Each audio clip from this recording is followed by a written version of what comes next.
Hi, welcome back. So, in this second video of the series, we would talk about what is ADK, Google Agent Development Kit. Now, if you go to their website documentation, uh, so so it's basically it's a modular framework for developing and deploying AI agents. While it is optimized for their Google's own models, but it is primarily model agnostic, so it works with other LLM models as well. And it is also deployment agnostic, so you can deploy it on premise, on private cloud, on public cloud, and also it is built for compatibility with other frameworks. Like if something is developed with, say, langchain langgraph or crew AI, etc., so the agents developed through ADK can communicate with other frameworks, and that happens primarily because of A2A protocol from Google, right? So, and it is also very easy to install. As you can see, you can do a pip install Google ADK to install it in your environment, as well as you can also do UP add. If you are using UP, you can do UP add Google hyphen ADK. So we would see all that in our next video when we set the environment ready for creating ADK agents. Now, to show you how overall ADK fits in the whole ecosystem of A2A and MCP and ADK, let me use this diagram from Google itself. So if you can see here, this gives you an overview of overall how this whole ecosystem fits in. So if you see here, this is the agent development kit, and using this kit, we can develop multiple agents, right? And this ADK through the MCP servers, it can connect to other applications which are providing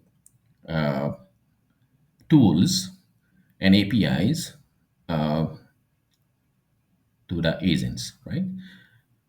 And then overall, if for example here, if you have developed everything in ADK, and here is another agentic workflow which is developed by using some other framework, and which could be in your same organization or it could be across two different organizations, and they can communicate with each other using the A2A protocol, Google agent to agent protocol, right?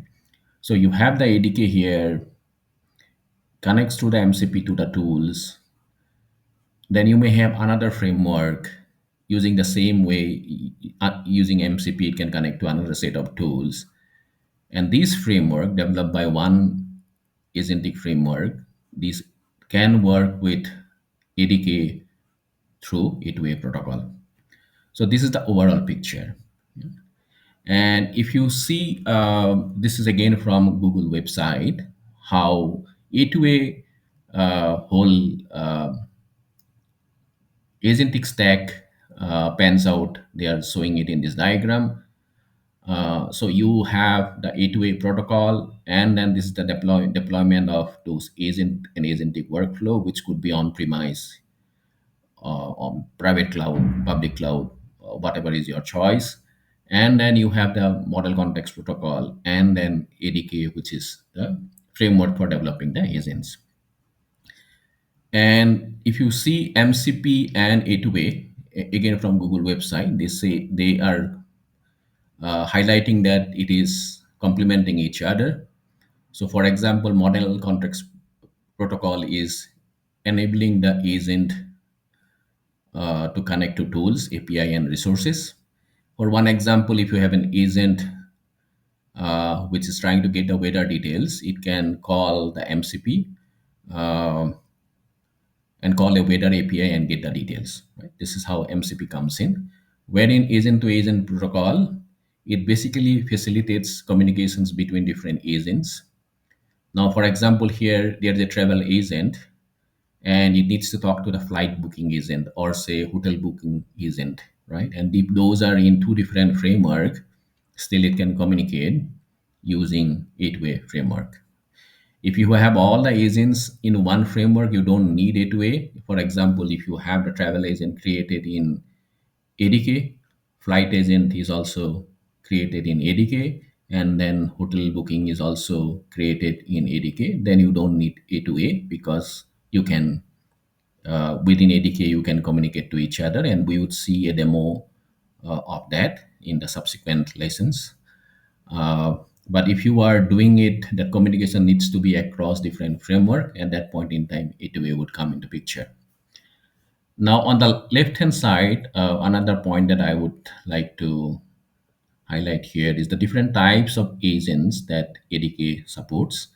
So you have the basic LLM agent, um, which are for connecting to your LLMs.